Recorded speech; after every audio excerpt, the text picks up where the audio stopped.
Hi, Mr. Sapone here, and today we're going to look at adding and subtracting vectors. And it takes longer to fly to California than it does to fly back from California. Why is that? Well, wind usually moves from west to east across the United States. If you know anything about earth science or global wind circulation patterns, generally we have westerly wind. Wind and storms usually always come from the western direction. There are, of course, exceptions to this rule. We get sometimes storms coming down from the Great Lakes region, coming up the coast, but for the most part, our wind moves from west to east. So if you're flying due west from the east coast, you're flying into the wind. So you're going to be slow, or your speed will be reduced slightly. And when you're flying east, the wind is at your back, pushing you. So when you're coming from California to the US, you have a tailwind, it's pushing you a little bit faster, and you end up there. And the simplest way to visualize this is if we have a plane and we can draw in vectors. So imagine you have a plane that's flying in this direction at 100 kilometers an hour, and there is a wind vector pushing this plane an additional 25 kilometers an hour. Well, we can simply add these two vectors together, and the resultant velocity is a vector that is 125 kilometers an hour in this direction. So when vectors are acting in the same exact line, or they are parallel to one another, we can simply add them or subtract them depending on if they are in the same direction or not. So parallel vectors can be added if they are in the same direction, or subtracted if they are in opposite directions. So relatively straightforward. And if we had a plane traveling into the wind, a plane has the same initial velocity, 100 kilometers an hour this way, but the wind is blowing against it 25 kilometers an hour. So these vectors are in a parallel line, but they are in opposite directions, so we would have to subtract them. The net result is that the plane is only moving with a velocity of 75 kilometers per hour in that direction. So vectors add and subtract very simply when they are parallel to one another or in the same line. And that explains a common principle of flight, an everyday occurrence. Same situation in a river. If a current's flowing 2 meters per second that way, and you decide to swim that way at 1 meter per second, well, you'll be going downstream at 3 meters per second. If you decided to swim against the current, well, now if your current's going 2 meters per second that way and you decide to swim against it at a rate of 1 meter per second, well, your net result is only 1 meter per second to the right or downstream. So vectors add and subtract very simply when they are in the same line. And we do have some rules for adding and subtracting vectors. They got to be parallel or in the same line to directly add or subtract them. We're going to look at another slide of those here because it's simpler. If the vectors are not in that same line, we have to break the vector into components first. So we got to use sine and cosine to get the horizontal and vertical components. Then we can add and subtract the components. And once we do that, once we clean up our vector, we have to put it back into resultant using probably tail to tip. So right now we want to think of vector addition in terms of a tug-of-war. Not always the case, or pushing or pulling a box.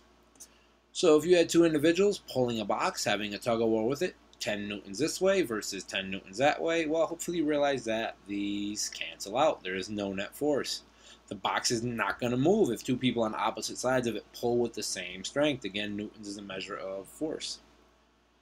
And if you have a strong person, twice as strong as the other one, pulling with 10 newtons, or a baby, because this is a very small amount of force, 10 newtons this way versus 5 newtons that way, hopefully you realize that 5 of this is going to cancel with this, and you're going to get a resultant of 5 newtons to the right. So you get a vector. The resultant vector is something like that, about half the size of this one, 5 newtons. And this one here, if you had two people pulling an object in the same direction, well, these lines are parallel. We just add the vectors together, so we end up with a 15 newton vector. These are going to cancel or add together into one unit, or one vector that is about 50. That is exactly 15 newtons. So vector addition and subtraction is relatively simple when vectors are in the same direction. And we just did this one, 15 newtons. Actually here, if we have 10 pulling this way and another guy pulling this way, this ends up being 15 newtons this way. So we can cross these out. We can simplify these two as 15 newtons. But there's another guy pulling this way with 8 newtons. So the net result is 7 newtons to the right. And again, addition and subtraction of vectors is relatively simple. These two vectors are parallel, so if we wanted to add these two vectors together, well, they're in opposite directions, so it becomes a subtraction. 3 of these newtons is going to cancel with 7 of these going in this direction. The net result is 4 newtons in this direction. So vectors, very simple to add and subtract when they are in component form or are in parallel lines or in the same line with one another. Very, very simple.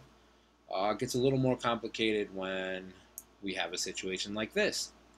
So imagine you have two people and they're both pulling a box as shown in the image. One guy is pulling it to the right with a force of 10 newtons, and one guy is pulling it not quite east, not quite north. He's pulling it northeast or at an angle of 45 degrees with respect to the horizontal displacement of the box, or the horizontal position of the box, and he's pulling it here with 10 newtons. So where's the box going to go? What is the net result, the net force? Well, you could use tail to tip. 10, that's your first vector, and we could of course attach this to it. And your resultant is going to be this. So this is definitely going to be the direction of your resultant, but this is not a right triangle. So it's going to be hard to actually figure out angles and numbers and magnitudes and that nature without graphically doing this with a protractor and a ruler, and that's generally not going to be what we want to do. So we're going to have to break this vector into an x component of force and a y component of force using trigonometry. So what this means is this guy was pulling in this direction is simultaneously pulling it a little bit in this direction and a little bit in this direction, the y direction, and it has an end result of being this. So if we get these components, then the cool thing is we can add this x component to this x component, and we'll see how that works. So the red vector is perfectly fine. It's going completely in the x direction, so we already know that we have 10 newtons to the east or in the x direction. So what we need to do is break this vector into its components. So we have 10 newtons at 45 degrees, and again, sine equals opposite over hypotenuse. So to get the y component, we use sine. To get the x component, we have to use cosine. Sine of 45 equals the force in the y over 10 newtons, the hypotenuse, opposite sine of this angle equals the opposite over here divided by the hypotenuse. So you bring the 10 up, 10 times sine of 45 equals force in the y. Same thing with the cosine. Cosine of 45 equals the adjacent over the hypotenuse. And we solve using our trig functions. And we see that if you're pulling a box at 45 degrees with 10 newtons, it's like pulling 7 newtons in the y and pulling 7 newtons in the x. So this one vector here, this 10 newton vector at 45 degrees, can be crossed off, and it can be represented by these two other vectors. So what we have here is we have this vector, 10 newtons to the east. We have this 7 newton vector to the east, and we have a 7 newton vector to the north or the y direction, whatever we want to call it. So now we have these three vectors, and how do we add them together? Well, these two red vectors are parallel. They're in the same direction. So these, we can cancel them and make it one 17 newton vector. Now we have a 17 newton vector, and we have a 7 newton vector. And it says we got to break the vector into components. We did that. Then you add and subtract the vector components. We did that. So now we have an x component and a y component. The final step is to get a resultant of those components. So we take these two vectors and we use tail to tip to get a resultant of them. And that's relatively simple. Tail to tip, we have the 17, the 7, the resultant is going to be right here. And again, we use inverse tangent if we want to figure out this angle. Tangent equals Opposite over adjacent, we know the opposite, we know the adjacent, and we take the inverse of the tangent, it gives us the angle. Pythagorean theorem gives us this magnitude of this vector, or once we get the angle, using inverse tangent, we can use sine or cosine. So, and that becomes relatively straightforward. We end up with 19 newtons in this direction at an angle of 22 degrees. So the end result is the combination of this guy pulling it at this angle and with this force, and this guy pulling it this way, is one vector going off at 22 degrees of 19 newtons. So kind of ends up going in this direction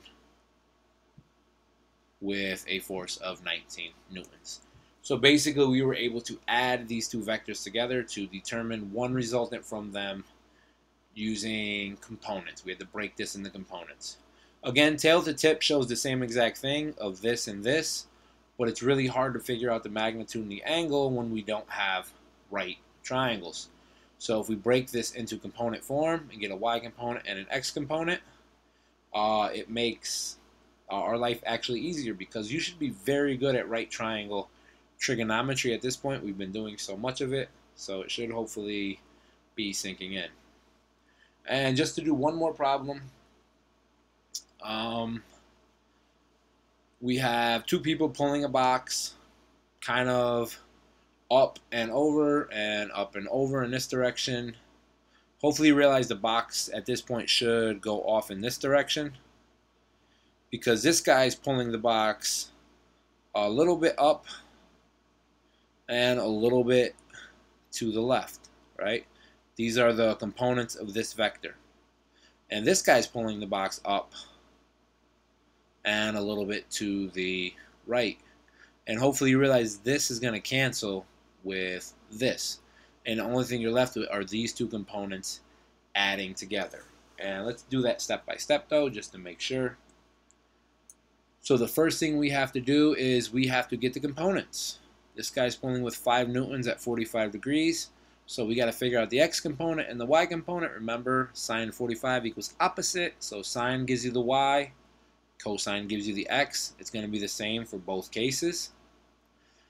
Sine 45 equals this component over 5 newtons. So you bring that up, and we just can basically solve for each case. And when we do the trig out and we solve it, we see that this y component is 3.5 newtons to the north, 3.5 newtons up. This is 3.5 newtons this way.